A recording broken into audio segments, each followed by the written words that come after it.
बातमीपत्राच्या पहिल्या भागात आपलं स्वागत आणि आता बातम्या पाहूयात विस्तारानं।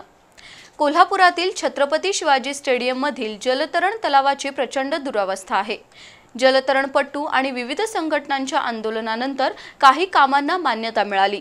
त्यासाठी जिल्हा नियोजन समितीतून 81 लाखांचा निधी मंजूर झालाय, पण कामाची मुदत संपली तरी कामं पूर्ण झाली नसल्याने खेळाडू आणि जलतरण प्रेमींमध्ये प्रचंड नाराजी आहे।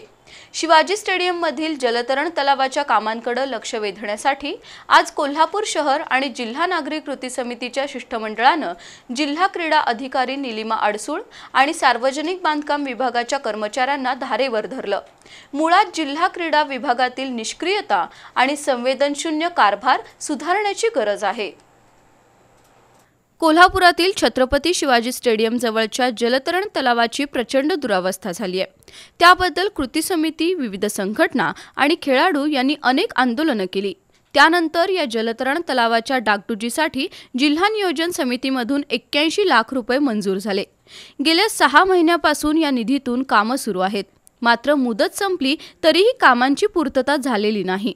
आता उन्हाळा सुरू झालाय, त्यामुळे शिवाजी स्टेडियम मधील जलतरण तलावावरील पोहायला येणाऱ्यांची संख्या वाढणार आहे। पण इथल्या कामाकडे शासकीय अधिकाऱ्यांचं दुर्लक्ष असल्याने अखेर आज कोल्हापूर शहर आणि जिल्हा नागरिक कृती समितीच्या वतीने जिल्हा क्रीडा अधिकारी निलिमा अडसूळ तसंच सार्वजनिक बांधकाम विभागाच्या कर्मचाऱ्यांना धारेवर धरण्यात आलं।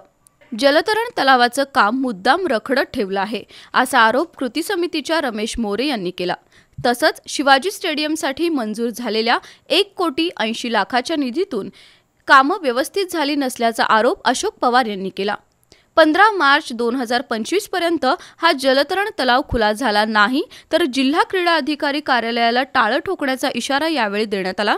या आंदोलनात राजू मालेकर, किरण भोसले, चंद्रकांत सूर्यवंशी, प्रकाश आमते, महादेव जाधव, प्राध्यापक शिवाजी पाटील यांच्यासह कृती समितीचे सदस्य सहभागी झाले होते।